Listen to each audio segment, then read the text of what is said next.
Poland में जब आधी रात लोग सो रहे थे तभी आसमान में अचानक से ड्रोन्स की भरभराहट गूंजने लगी। रूस के कई ड्रोन्स पोलैंड की सीमा को लांघ गए थे। यह नाटो सदस्य पोलैंड देश के लिए एक अलर्ट था। पोलैंड ने बिना एक पल गंवाए फाइटर जेट्स हवा में भेज दिए और एयर डिफेंस सिस्टम को एक्टिव कर दिया और आधी रात को ही एयरफोर्स का ऑपरेशन शुरू हो गया। राजधानी वॉर्सो का मुख्य एयरपोर्ट बंद करना पड़ा और अलर्ट जारी कर नागरिकों से कहा गया कि घर के भीतर ही रहें। पोलिश आर्मी ने आधिकारिक बयान जारी कर कहा कि रूसी ड्रोन कई बार उनके हवाई क्षेत्र में घुसे, उन्हें गिराने के लिए हथियारों का इस्तेमाल हुआ है और कई ड्रोन को पहले ही मार गिराया गया है। सेना अभी भी उन टुकड़ों और बाकी बचे ड्रोन्स को ढूंढने में और निष्क्रिय करने में लगी हुई है। पोलैंड ने चेतावनी दी कि फिलहाल ऑपरेशन जारी है और आम लोगों को घरों में ही रहना चाहिए। सबसे ज्यादा खतरे में 3 इलाके बताए जा रहे हैं, पोडलास्की, माजोविएस्की और लुबेल्स्की। स्थिति इतनी गंभीर हो गई है कि वॉर्सो के चोपिन एयरपोर्ट सहित कई सारे हवाई अड्डों को बंद करना पड़ा। विमानों की आवाजाही रोक दी गई है।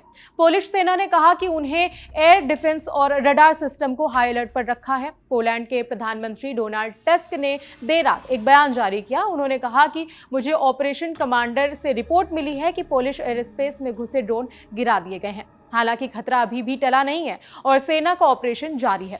मैंने नाटो के सेक्रेटरी जनरल को हालात की जानकारी दी है और उनसे लगातार संपर्क में हूं। इंडिया टुडे में छपी रिपोर्ट के हवाले से कहा गया कि 9 सितंबर की रात रूस ने यूक्रेन पर जोरदार मिसाइल और ड्रोन से हमला किया। सबसे ज्यादा निशाना बने यूक्रेन के पश्चिमी इलाके जो पोलैंड की सीमा से लगे हैं।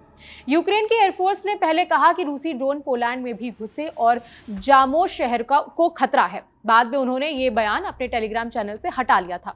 हालांकि यूक्रेनी मीडिया ने दावा किया कि कई सारे ड्रोन्स पोलैंड की हवाई सीमा में दाखिल हुए थे और उनमें से कुछ पोलिश शहर रेज़ोव की तरफ बढ़ रहे थे।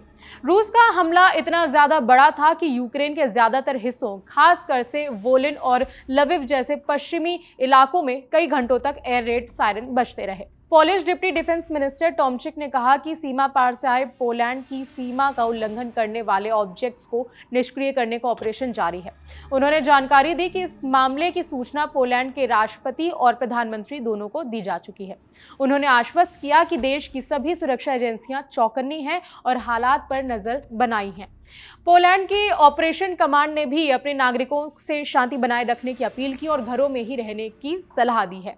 साथ ही कहा कि सेना पूरी तरह से तैयार है और अगर जरूरत पड़ी तो तुरंत जवाब भी दिया जाएगा। उनके मुताबिक ऑपरेशन तब तक जारी रहेगा जब तक सभी ड्रोन्स का खतरा पूरी तरह से खत्म ना हो जाए।